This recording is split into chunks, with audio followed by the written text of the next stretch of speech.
Welcome to the New Masculine Podcast.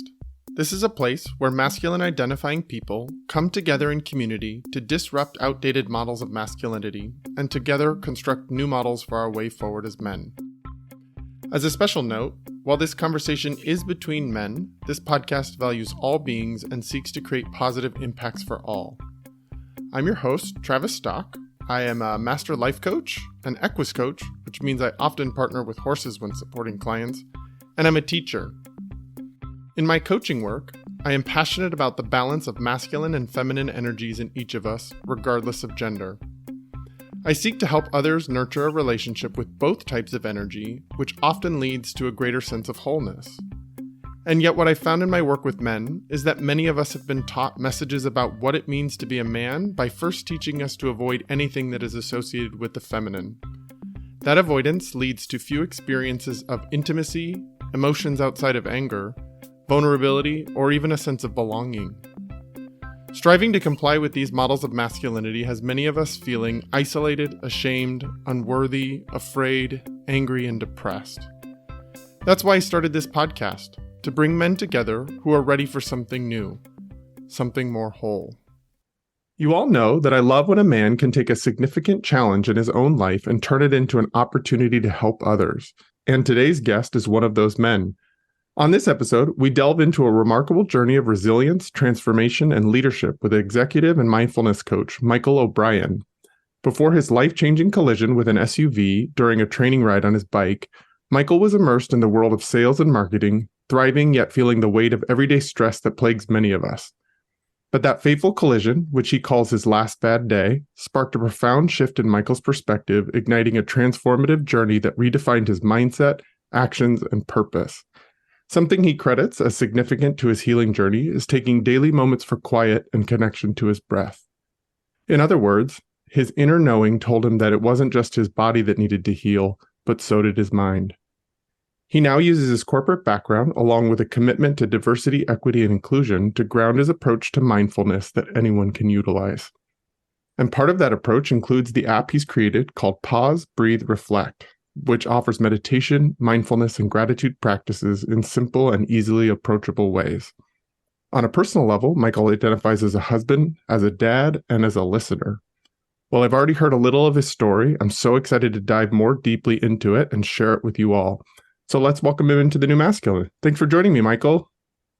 Thanks for having me, Travis. I'm looking forward to our conversation and see how it flows. Oh, me too. Before we got the recording started, you and I were joking about how one of our skill sets as men is to be listeners. And so this could be really interesting as we continue to listen to each other.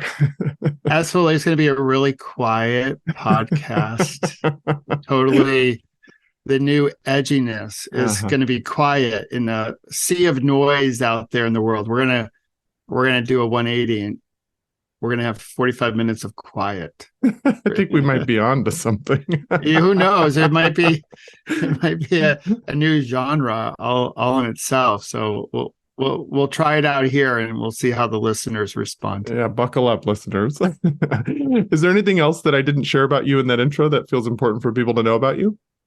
No, that was really good. That was it's always interesting. You know, you've been there on my side when someone's reading your bio and you're like, all right, this is cool, but also like maybe cringy and just like the whole thing. It's like, how much longer is this uncomfortable moment going to last? But I appreciate the intro. It's very thorough. I would not add or subtract from anything you said. I'm going to predict I'm probably never going to be totally comfortable with it, and I'm okay with that. Yeah. Well, I think that's one of the things that I like about, at least in my own maturing experience, that sometimes we recognize there's some things that will just never be resolved, and that there's just some things that don't need a ton of focus to unpack. It's just let some things be what they are.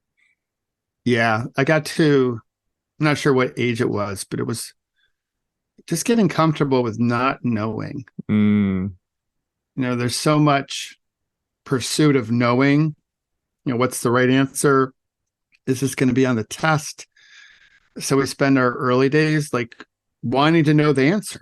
And then you get to a period of your life where you can come into the not knowing or unlearning. Mm-hmm. And then there's the not knowing and being okay with not knowing. Mm-hmm. And I've reached that age and it feels really good. No, I love it. Yeah, I think we all get that in a results-driven culture and a sort of capitalistic, patriarchal society. We all get that. And yet I think it's something I talk to a lot of men and I hear a lot of men experiencing, like there's such a need for us to know the answer rather than to us be in the question mark or in the curiosity or in the unknown. We're so uncomfortable in the unknown that we just need to move directly to the known, even if it's a very limited known or only a limited perspective on what is known, that we rush to that as a form of safety. Yeah, or we make stuff up, because we so desperately want to have the right answer. But then this happens a lot, I think, at work. We'll tell other people it's okay not to know. Just say you don't know. And when male leaders say that, I really don't think anyone believes them. Mm-mm. Because their behavior is such where it suggests a preference in knowing the answer. Like no one's really celebrated for not knowing at that moment in time. So you can say it's okay not that you don't know. You just need to find out where to go for the answer. It's almost best not to share that because I don't think anyone really believes you when you say it. If your actions aren't aligned with what you're saying, it's really hard for people can feel the difference and can see the difference between action and words. Oh, totally. Yeah. Mm-hmm. So it's the BS test, like, is there to your point, Travis, is there alignment? And when there isn't alignment, it doesn't pass the sniff test. And then there's a lack of full gas trust. That's really needed for strong connection. Yeah, for sure.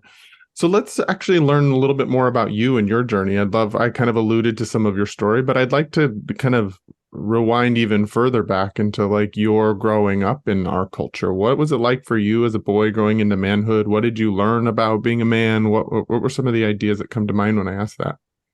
Well, a lot. So I was born in the late 60s.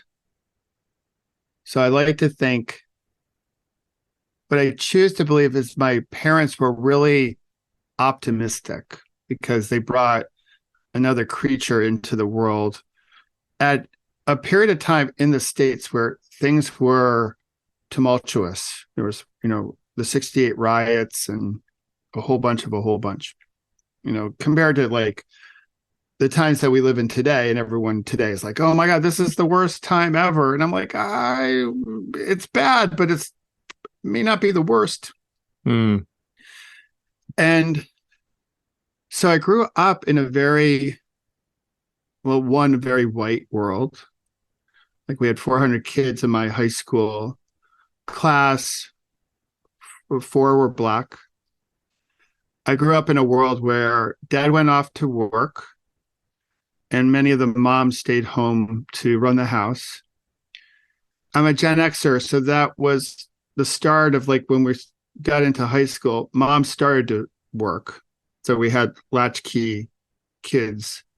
So that was a little bit of my existence, although my mom worked from 11 p.m. to 7 a.m. So she worked the night shift as a nurse. And a lot of growing up was really all focused on sports. My parents never really emphasized school. They never saved for college. They didn't go to college. So college wasn't necessarily a conversation that I was having with them when I was younger. Like, got to get good grades and college is going to be part of your path, Michael. That was never really said. It was really more about sports. And so a lot of my idols were athletes. And I really did believe that the way into my dad's heart was to excel in sports. And I grew up in Rochester, New York. So the one sport that most people don't consider a sport was bowling. So believe it or not. So that was a big deal. My dad was a huge bowler. And I was I was actually really good. I quit when I was 16 for health reasons. Not that I was sick, but back in the day, I'm totally dating myself age-wise here. But back in the day, bowling alleys were basically it was smoke filled. It was a Mm-hmm. bar. And now it's like disco bowling and there's no smoking and the whole thing. And it's a big party and it's all goofy and stuff like that. But back in the day, bowling alleys were bars. It was greasy food, cigarette smoke, video games, and bowling. So I'd leave the bowling hall on Saturday after the league.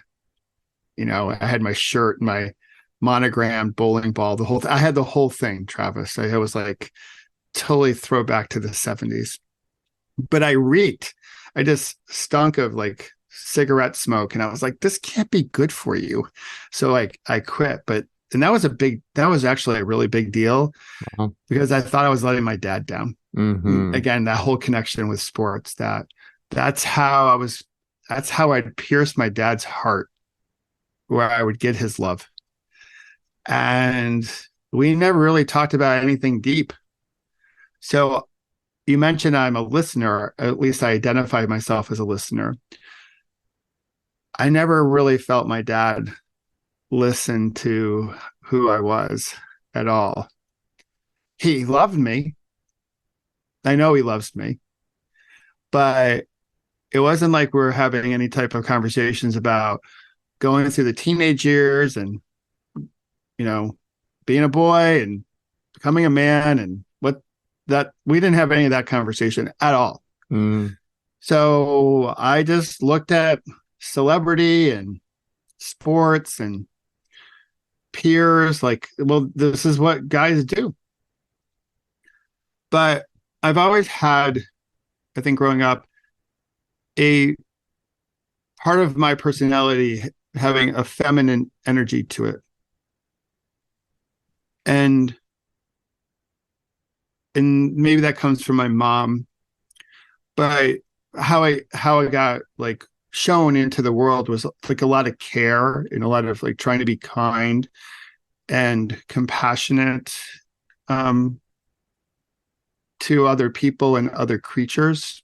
So it's not surprising I'm in the roles I'm in today because they're service and providing, and maybe it's pulled from my days watching my mom be a nurse, you know, and just giving of herself. You know, she gave all of herself, including her body. You know, her body broke down prematurely because of all the heavy burden it takes to be a nurse, especially working that 11 p.m. to 7 a.m. shift. So that was the early upbringing. And so I went to college. I had to beg to go to college. We had to borrow a lot because, again, no savings. And I thought like the script I was supposed to follow was go to school, graduate, get a gig, meet a gal, marry the gal, have some kids, work your way up the corporate ladder. Your kids have kids.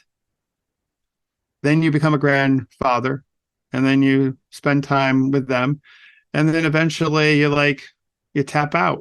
So you live a good life.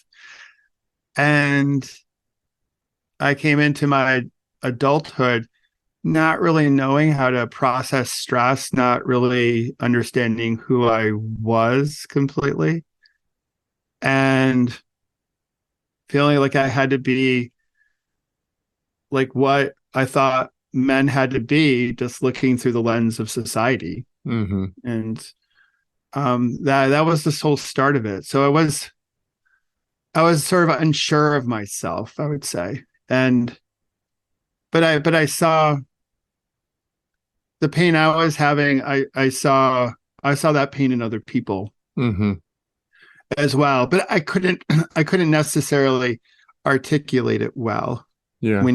If you met me at 22, I could feel something, but I couldn't articulate what I was feeling. I just knew there was just something off Yeah. and not whole as I looked at society.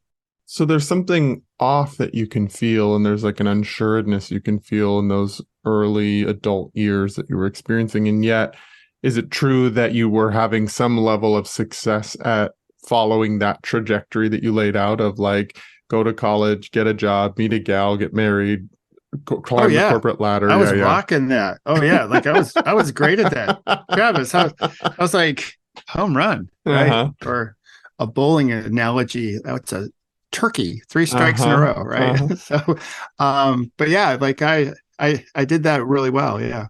It's so interesting how those kinds of like very linear paths of success that our culture lays out for us, that we go, here are my external measurements of success. Here's how I gauge how I'm doing well in life. You were able to meet and to crush it basically at that game, and yet still feel a lack of sureness in self, and still feel something was off, and feel a lack of wholeness, because that's not really what it's about, potentially. Yeah, it's definitely not. It's not what it's about. Sorry to burst people's bubble. Yeah, forget about the potentially, brother. Like that's not what it's about, folks. You know, but I really did think it was about that. And the reason why I say I was like crushing it, because I sort of viewed myself as like the underdog, or maybe not underdog, but like I wasn't visible. So I was the kid in school that wasn't getting straight A's, and he was not going to Harvard. That was clear. But I wasn't such a delinquent, if that's a proper word to use, where I was getting D's and F's and going to detention and all that stuff. I wasn't a troublemaker. I was like, I'm gonna be the good kid. So I was smack dab in the middle. I was a B and a C student in school. I never really applied myself. So I was a really easy kid for teachers to miss, because I wasn't exceptional and I wasn't high maintenance. I was right there in the middle. And there was a couple of light switches that went off where I realized I could apply myself better and step out a little bit when I was in college. And so I thought I was now overachieving, because really no one had high expectations for me. You're right in the middle. Middle's good, Mike. You know, my dad would call me Mike. My mom would call me Mike. It's like right in the middle. It's good. We're in the middle. It's good. And I always felt like there's got to be more to this. Is this it? Are we aiming for the middle? And, you know, I sort of just chipped away at that. And the way I was chipping away at it wasn't necessarily a healthy thing. It was more of like, I gotta do more, and then I'll be more. And I didn't necessarily see that I was already more within me. Like that part of it hadn't clicked in yet, because at that age of 22, 23, I was still trying to figure out like who I was, you know, because I never really examined that when I was a teenager, and very few teenagers do. Right. But I was still trying to figure it out. That prefrontal cortex of, you know, for us guys, it takes a while to, you know, get online. You know, slow on the development. Yeah, it's a little bit like, you know, like the biology is like, man, we're going to slow these guys down because they need more time to bake. The brownies are still a little too gooey. And when I was 22 and 23, my brownies were still gooey. It needed like 5 or 10 more minutes in the oven. Yeah, I think that's a really developmentally appropriate phase that you were in at 22 or 23, to still not really know who you are. I think studies are saying like in the US, the adolescence doesn't really end until like 28 in the United States at this point. And so it's like we as early, like mid to late 20s, we are adults and we are functioning as adults, but many of us are still in that transition phase of feeling like children who are playing adults at that point, and are still figuring it out, and still kind of just taking the next step in front of us. Yeah, so here I was, 23, 24, thinking the next step in the script was to get married. And so, you know, I was dating and I found just by serendipity, I found like the person of my dreams, and we've been together come May 30 years. Oh, wow. But we got married relative to today's standards really young. We when we look at photos of ourselves back then, we're like, golly, we were so young. Like we had no clue what we were doing. Mm. And again, back to what we are just talking about, my brain was still trying to develop as we were newly married. And thank goodness she's really patient. She was like, there's something to this creature. We're going to give him some more time. And I'm so glad that she did.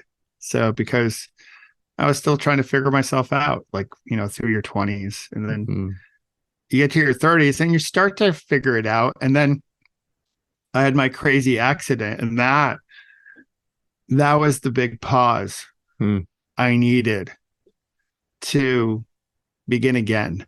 And it was almost like a clean tabula rasa, wiping the slate clean. And then I could really start figuring out, like, okay, who are you? Mm-hmm. And what's your identity and all that jazz? Yeah, and if I put myself in the shoes of the listener, when they're listening to this, I can only imagine they want to know more about that pivotal moment in your life. Can you share a little bit about the details of leading up to that and what happened? Yeah, so it's 2001. If LinkedIn was a thing back then, so 2001, there ain't no social media platforms like we have today. So there's no LinkedIn, so you can't cyber stalk me. But if you did, it would look like I was having a pretty great career. Like I'd reached a really high level. I was the marketing lead for my company's biggest product. So it was a high vis type of role. A lot of hours. New dad. My oldest was 3.5 years old. My youngest was 7 months old. We were married 7 years at that moment. And I've always been a really avid cyclist. So I left bowling, the career as a pro bowler, to become a cyclist, going from one fringe sport to the next. But at least this one you can breathe real air. Yeah, you can breathe air, but like the moment my dad caught me shaving my legs, I think he almost had a stroke. So that's always a moment. Like, what are you doing? I go, I'm shaving my legs, Dad. All the cyclists do it. He's like, oh my gosh. All right. So we're moving on.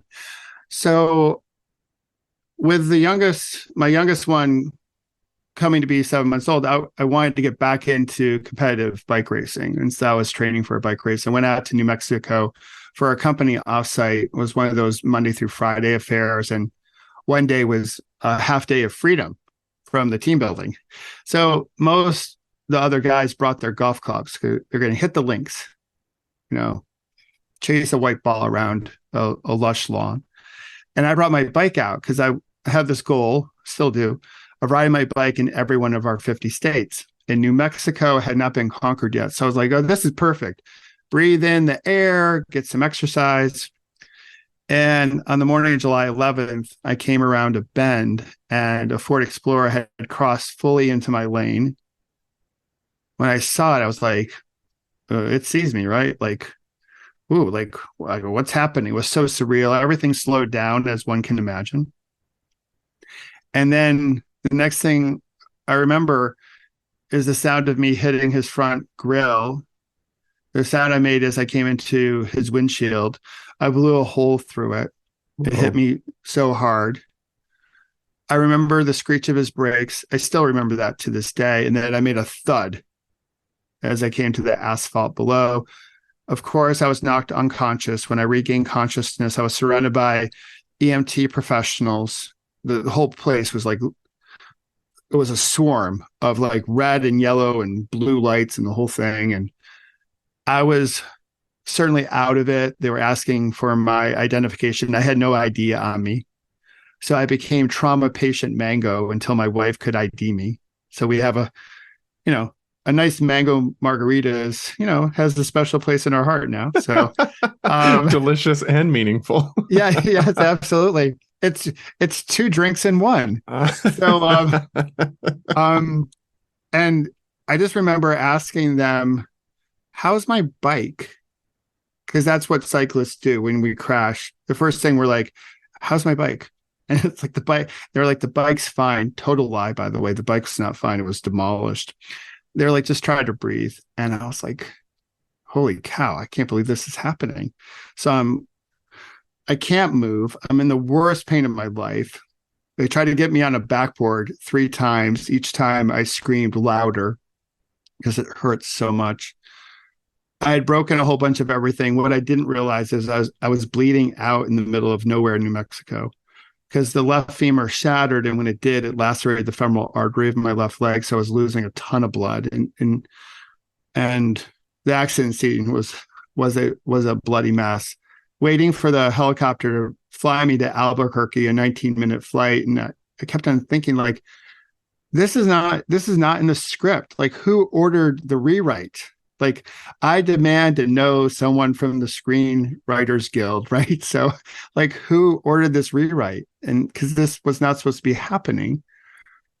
And then when they put me on the helicopter, I was like, whoever's listening, I promise I'll stop chasing happiness if I live.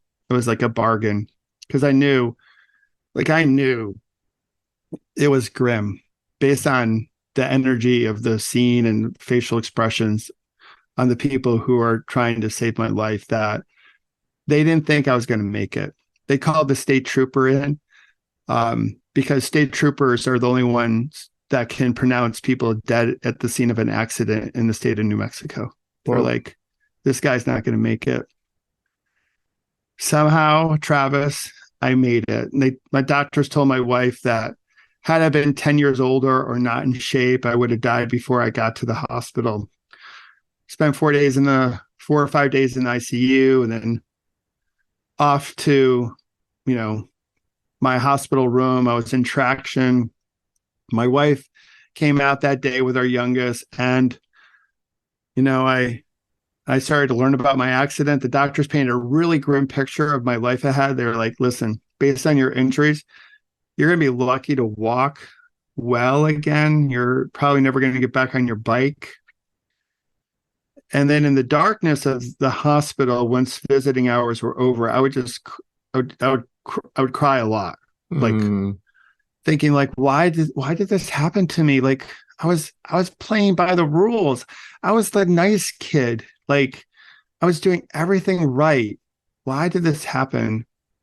Like, it's so unfair. And I got really angry and revengeful and all these qualities that were not necessarily who I was, but man, I was pissed off. But then when people would come to visit, I'd be like, yeah, this is good. We're going to make it. And then but deep down inside, I was like, this is so unfair. Like, the guy had a revoked license. He should not have been driving. It's like, why? Like, and eventually they flew me back to New Jersey. I had more surgeries. I went to a rehab hospital, the same one where they took Christopher Reeves, my version of Superman. And I spent a couple months there. That's when I transitioned from my wheelchair and I started learning how to walk again. And also I had my big aha there, that all the events that happen to you in life are neutral until you label them. That was advice that came to me. And at first I didn't understand it, but then I realized, okay, like, there's neutrality in everything, and I get to pick the labels. I get to choose those. And that's when I decided to call that day my last bad day. And then many months later, I heard the story of the first arrow, second arrow, Buddhist parable. And I was like, oh yeah, that's like my last bad day label.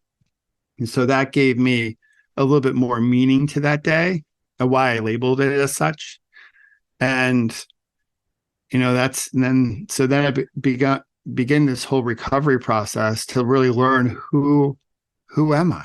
And how did I want to show up in the world? And it's been that journey ever since. Thank you for sharing that. Such a powerful story. And as you were talking, I was connecting to my own a story in my own life around a man that was sort of like my second father, who was in a bicycle accident and didn't survive. And so it's just like these moments in life that are unscripted and that change the trajectory of your own life, but everyone around you. And I'm so grateful that you did survive and that you're here to share your insights beyond just having a really scary experience. I'd love for you to share. I think you and I have been in this world enough to kind of understand what that means, that everything is neutral until you label it, every experience. And yet I think that warrants a little bit more digging in to understand, like, how do you label such a significant accident and recovery process? Like, how do you label that as neutral rather than awful and bad and traumatic? And like, how are you doing that?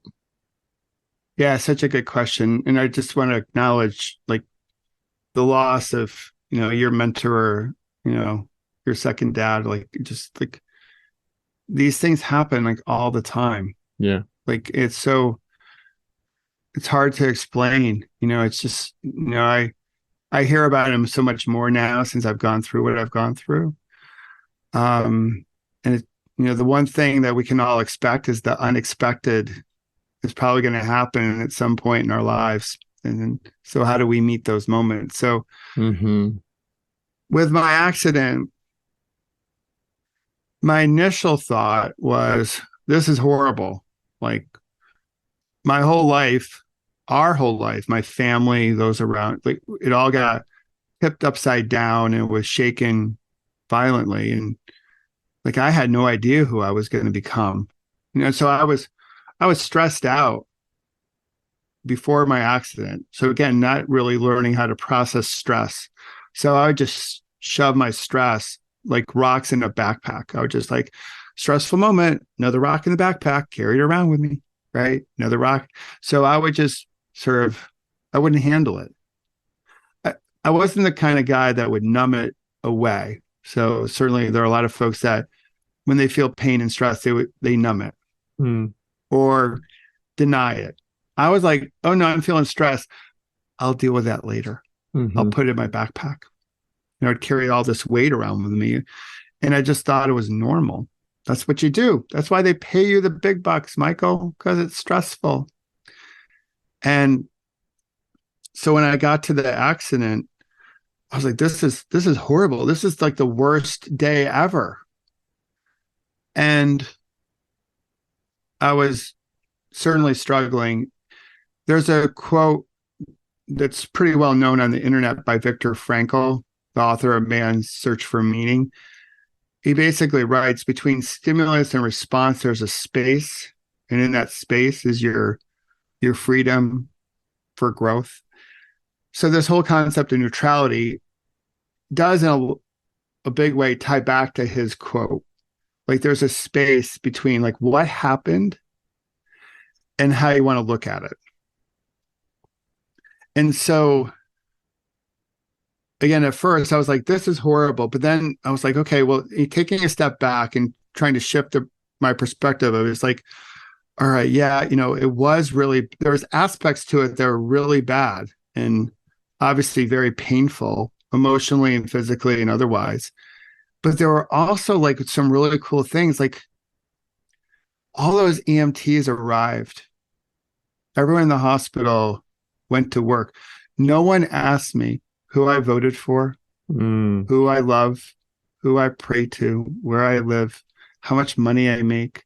Now, one can say, well, they look at you as a white dude of a certain age. I was 33, so there's already bias in the system, and I will acknowledge that. Fair enough, yeah. But they all went to work, and I was like, wow, like that's a really cool thing. Like they were on that day to save my life because everyone had to be on in order to make that happen because that was such in the balance. So the way I was looking at it is like, okay, I'm going to just call that my last bad day, because I knew this, like in life, in any given day, we have moments. And some moments are really horrific, like the accident was a moment. But then there's all these other moments that happen, and some of them are really beautiful. Some are awe-inspiring, and some are really filled with gratitude. So the way I was looking at it was like, listen, if I can go to bed each night and I have people in my life who I love and love me back, I can't call the whole day a bad one. It's too much of a binary fixed mindset. My day then is complicated or complex or rich, or however you want to look at it. And what a mentor shared with me is, it was this question: hey, did this happen to you or did it happen for you? And at first I was like, too soon for that question. I'm still in a lot of pain. Yeah, like too soon. Great question. But give it about 3 weeks and come back to me with that. Like, I know you're talking to me right now and you just want to get that thing out because it's a gem, right? Mm-hmm. And I was like, I got that. But in a lot of ways, it was empowering to get that question, to say, okay, well, maybe there's another reason to this that I get to choose, because I believe that things happen. Everything happens. Not everything happens for a reason, though. We give things meaning. We give things reason. And so the first arrow, second arrow story is this. There's a warrior walking in the woods. She gets hit by an arrow. Doesn't see where it comes from, causes a great deal of pain. That's the first arrow. So meaning that things external to who we are will come at us. They are arrows, first arrows. They will cause us some suffering and pain. But as the arrow was throbbing in her, she began to ruminate and worry and get angry and be like, who shot this arrow at me? Like, oh my God, this is so painful. I'm not sure if I'm going to live. And like, I got to get back at whoever shot this arrow at me. And all that stuff, those are second arrows that we shoot at ourselves. So the determination that I made was like, listen, first arrows are going to come at you, Michael, for the rest of your life, including this big one. And that was a big arrow. You get to choose whether or not you want to shoot second arrows at yourself. And that was like, when I came to that realization, that was liberating, because I was like, okay, I get to decide how I want to show up. Even though there's a bunch of people out there now saying that there's no such thing as free will, which for a different conversation, mm-hmm. I believe I had the power to decide how I wanted to show up in some of the most challenging moments I would encounter. And I wanted to make a declaration that day was going to be my last bad one. Even though I knew I was going to have bad moments, angry moments, all the different feels, as the kids would say, I felt it all, but I haven't had a bad day since. But I have had many complex days since. Yeah.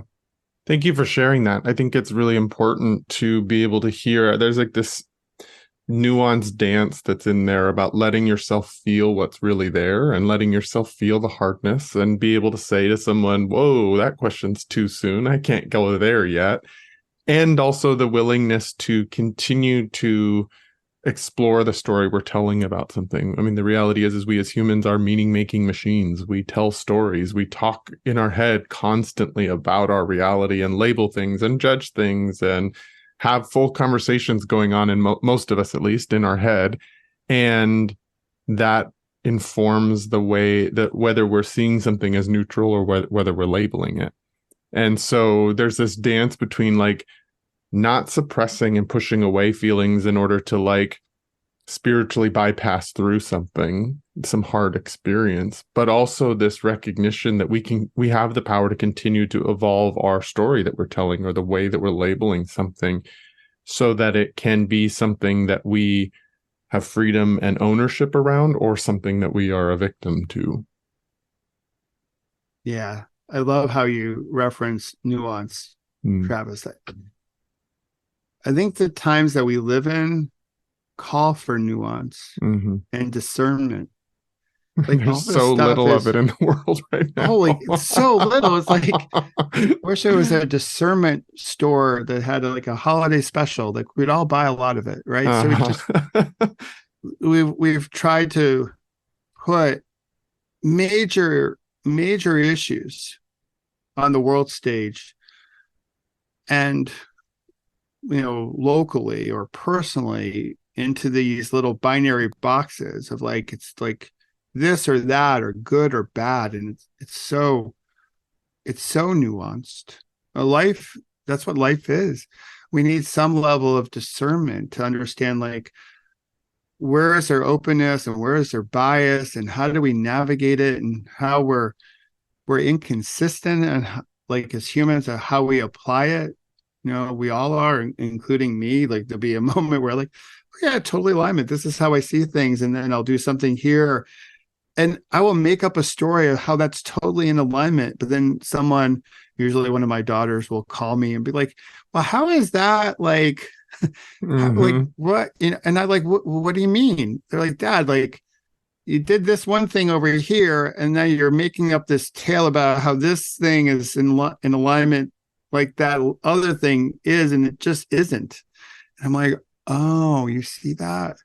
They're like, yeah, that's why we're mentioning it to you. I'm like, oh yeah, I guess I do that. Well, So that's the important of relationships. They hold up mirrors yeah, to us. They're like our yeah, best training grounds for growth and seeing through our own shit. Like we're so yeah, good at hiding from yeah. ourselves that other people come into our lives and we can't hide from them nearly as well.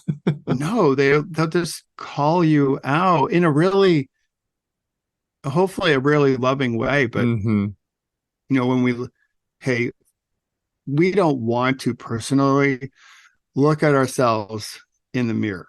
It's Mm. hard. Like you think about, our morning shower.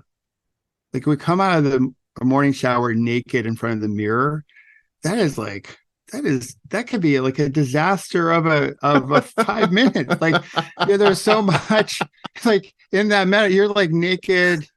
You're like right there. It's all your glory, and you're like, man, this could be a whole shame show right here. Like it's just hard. You're like, quick, how do I shave and brush my teeth and get the heck out of this bathroom and like cover up, put some clothes on, because it is so hard. It's hard to Mm. like just stand there naked in front of the mirror and accept that you're human and we have inconsistencies, and also see that how unbelievably gorgeous we all are with Mm. all the blemishes and the wrinkles and the scars and all the stuff that we want to cover up. Like all that stuff tells this wonderful story about like, hey, you know what?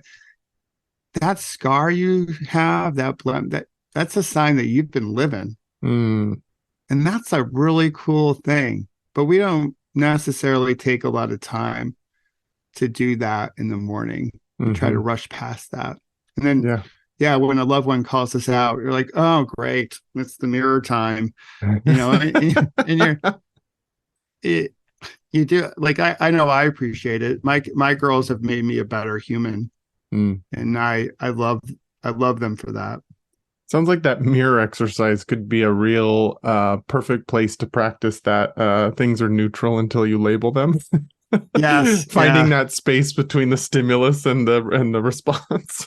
Yeah. You're like, yeah, what's that mark on my, like, like what's going on there? Like, I actually Neutral, recorded neutral. a neutral. Yeah. Like I actually recorded a meditation on that whole process in the morning, getting out of the shower.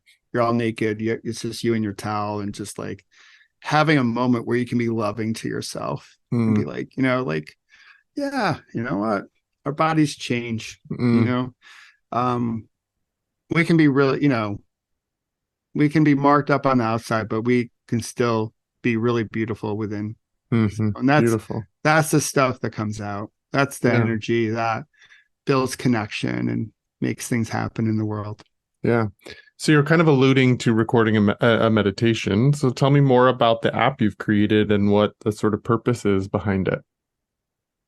Yeah, thanks for asking. So I came into mindfulness when I was in the hospital. I was completely overwhelmed. Like I had a long to-do list, and then everybody and their brother, again, well-intended, had advice for me. You should do this. You should do that. Like, this was uncharted territory for me and almost everyone we knew. Like they didn't know anyone that had been as broken as I was. But again, everyone had the right answer, as we talked about earlier. Yeah, of course they did. Yeah. And again, well-intended. A lot of my friends, when I was in New Mexico, because I'm outside of New York, they're like, you have to get out of there. You got to get back home. Like they'll butcher you. And I was like, I am in the US. I'm like, I am I'm trained by I'm being taken care of by a East Coast doctor from Hopkins. Mm-hmm. But it was really funny. They thought I was like in some far corner of Mexico, not New Mexico, which is really crazy. I go, I'm getting great care here, in which I did. I love that place. They saved my life. But when I was in New Jersey, I was really having a hard time just processing how much I had to do to quote unquote get back to normal. And I knew this from sports growing up, that when things got going way too fast, the coaches would always say, like, slow down, breathe. And that's what I decided to do. So that next day, I wheeled myself to a quiet place in the hospital and did a box breathing pattern. And that was my first practice of my mindfulness practice. And back then I didn't know anything about it. Again, this is 2001. So there isn't a whole bunch of apps back then. We don't have TED Talks about the value of it. We don't know about converted monks teaching it, like none of this stuff. And I was like, okay, well, that felt good. And it definitely helped me get through the day and set my intention. So I went on and, started doing this more when I was in the hospital. And I called these my pause, because I didn't want to fully stop, because I was like, gotta go, like pause, breathe. And the reflect piece was essential, because that was about creating space for gratitude and thoughtfulness about how I wanted to show up next. How did I want to approach the day? How did I wish to be? So it wasn't just about sitting and breathing and focusing in on my breath and then, okay, we're done. The reflect piece was instrumental in helping me put out the type of ripple I wanted to put out as I tried to get back home, as I back on my feet. So as I left the hospital, I took this practice back into my corporate life. I started studying meditation and mindfulness more, eventually became a qualified teacher. But I do credit mindfulness in helping me get to the executive suite. Without it, I don't think I ever get there, because I changed how I was playing the game. And mindfulness was that secret sauce. So my feeling with like the school I went to get qualified as a teacher, the practice is 45 minutes a day. Mindfulness-based stress reduction. Most people nowadays, they don't have 45 minutes to sit on a meditation cushion or practice yoga. And my feeling is that there's great value in short micro breaks, micro moments, bite-sized pieces. And this is how I got back on my feet. Small progress every day, consistently. And over time, you can look back and be like, wow, like I've made a lot of progress. And I think the same could be said for mindfulness. Of all the studies around mindfulness, around all of its benefits, and it doesn't benefit everyone, but it benefits a whole bunch of us. The one bit of research that's lacking is how much time is needed. My feeling is I would rather have someone do a 5-minute practice 9 times a day than doing one 45-minute practice. Because I want folks to weave this in and it becomes a way of living, not just a transactional thing you do as part of your morning routine. Because morning routines have gotten a little bit crazy. Like we're doing a whole bunch in the morning. We sure are. Like growing up, there used to be this ad for the Army, a recruitment commercial. Like we do more before 9 a.m. than most people do all day long, right? That was that ad. Nowadays, it's like, we're doing more than the people in the Army do by 5 a.m. Like, because people are waking up at 3 a.m. and they're jumping into their ice bath. Your ice bath, your breath work, your journaling, your stretches, your healthy breakfast, your smoothie, your exercise. Yes. Yeah. And then it's like, I'm exhausted and now I got to go to work. Like, and the kids are like, Mom, Dad, we got to get to school. They're like, no, like I'm doing my breath work pattern, which I believe in. Right. But like, my feeling is let's weave this through your whole day. So my app is designed in such a way that we have a lot of shorter practices. We have longer practices. So if people want to practice for 5, 10, 20 minutes in the morning, cool. But what I'm trying to encourage people to do is take the practice off the cushion, or in yoga speak, take your practice off the mat and weave it into your day. Make it a way to live.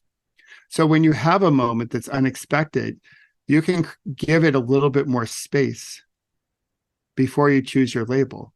So you don't like allow a bad moment that's bound to happen turn into a bad day or longer. And it can be something as simple as you get caught in traffic and now you're late. And then you realize, okay, there's not much I can do about bad traffic. I can get all worked up about it and rush into my next meeting all flustered, or I can take this moment and be like, okay, I'm going to get there when I'm going to get there, and I want to get there safe, and I want to get there composed. This is the whole reflection piece. How do I want to show up? And the more we do it, weaving this into our days, I think we show up better. We're more thoughtful. And with a more thoughtful world, we can have a more loving world. We can have a more compassionate world. We can have a more peaceful world. We can have a world that stops all the othering and really creates belonging, like true belonging. And that's what I hope that big, hairy, audacious goal, the app can help people do. Gosh, love that. I love how that went from like a simple approach that people can weave into their days to actually like changing the world through belonging. I like how it just went through from there to there. That's just so powerful. To me, like, you can look at me as like, hey, you're a 50-year-old white dude. Like, you're straight, cisgender. You guys created this mess, right? Like your whole system. And I acknowledge that. And at the same time, I will say there are many moments in my life where I didn't feel like I belonged to anything. Like I felt like the weird kid. Like I felt alone, and I felt lonely and out of place. And I think we all do. And one concept I just love, I worked at a Japanese company for 18 years, is the Japanese art form and now philosophy called kintsugi, where pottery breaks and they put it back together. And the scar lines are these golden symbols of strength and resilience. So it's like we broke apart, but we can come back together. We can reunite, we can connect and find that belonging again in a more beautiful form. And whatever time period you want to look at, let's just take the last 20 years here in the US. We definitely have some fissures, we have some cracks, we have some breakage for a variety of different reasons, and that's for another day. But I believe that through mindfulness and gratitude and other contemplative practices, we can find a way to come back together through really listening to one another to build trust and connection and belonging, that we can come back together like a beautiful piece of kintsugi art and see that, yeah, we got a whole bunch of scars when we stand naked in front of the mirror, but we've created something more beautiful. That's that's what gets me out of bed every day. Mm, I believe that, and I feel like as a 50-year-old white straight cisgender dude that I have a responsibility to try to make a better tomorrow for all of us, not just some of us. mm, And I also think a whole bunch of other guys that look like me need to do the same. Some of the work I do with diversity, equity, inclusion, it's not going to happen if we don't get everyone involved in the conversation. mhm. And I just feel like I have a responsibility to make a positive contribution to creating the type of world I want to see. Beautifully said. Yeah, I really connect with that as a white man myself. Although I have a marginalized part of my identity of being a gay man Yeah. in this world, like I have both that part of me that feels disempowered in this world and this part of me that recognizes my privilege as a tall white man in this world. And um, I can sit in the place of feeling the lack of power, feeling the victimization that I have felt in my life at different parts through my identity. But I can also sit, like this podcast is a great example of me stepping forward and recognizing that I do have some ability to affect change, and I want to be a part of that, and I want to be responsible to that. And so I love this question that you're asking, and I see myself asking it actually a lot in my life recently. My partner's been going through some health challenges, and that's caused some stress. That's caused some sort of upending of plans that we were making. And I started to notice the stress start to feel overwhelming at one point. And I thought to myself, who do I want to be on the other side of this? Like if I can follow that track, I can follow that overwhelm. There's whole reasons to feel that way, and that nobody would argue with me for letting myself feel that way. But who do I want to be in this? How do I want to show up? Who do I want to, how will I show up in this in ways that I can be proud of myself and really reflect back and go, oh yeah, okay. And it was sort of that question of like pausing to ask myself that question that really helped me know how to show up in this and know how to navigate a really challenging aspect of life that also, as you were saying, is complex. It has a lot of beauty to it as well. And I appreciate you sharing that, because I think that that has been such a helpful question in my life recently. But I can also see how it simplifies things down in the division that we're experiencing in the US culture, in politics, in racial stuff, in a lot of what's playing out right now. Simplifying it down to people just pausing to ask, who do I want to be on the other side of this? Who do I want to be in the next moment? Not necessarily getting hijacked by the animal instinct or the tribalism or the my sides of the black and white thinking, because it's really convincing. Our nervous systems will hijack us and get us into that. And yet if we pause enough to ask, who do we want to be in this? These are all true things that are really challenging that are going on, but who do I want to be in this? I think that is pretty radical. It's simple and radical all at the same time. And I agree with you that it does sort of lead us towards more belonging when people ask that question. Belonging to self, but belonging to each other. Yeah, connecting with ourselves, making sure that conversation is healthy so we can connect with others. But yeah, so it is simple and radical, just like a podcast just about listening is simple and radical. But what we talked about up front is just how we as males evolve and just the maturity of our prefrontal cortex. So our primal tribal biology is stay alive. Basically, if it could talk to you, be like, Travis, here's the deal. You got to stay alive. This is your job. So we're going to pay a lot of attention to threats out in the world. And my feeling is like, okay, cool. If my nervous system is doing that, then it is working. So it's trying to keep me alive. it doesn't know any better than just doing that, and it wants to excel at doing that. So when things come in around othering, us versus them, news media, what have you, right? But we got this thing called the prefrontal cortex, so we can, which is also part of our biology that we can tap into, but we need practices to help us activate that, because when we get hijacked, then that road's blocked. It's like a big orange detour, like detour sign, like road closed. So we have to find a way, like when things get crazy, we get into the classic fight flight stimulus, that we can find a way through and reach a different part of who we are that can ask that question, how do I wish to be, as you just mentioned, on the other side of this? Because we're going to get through this moment, because we get through our moments. Each moment passes on to another moment. So on the other side of it, how do I want to show up? What kind of ripple do I want to put into the world? And that sitting with that question is so important, because we don't necessarily right off the rip have the answer.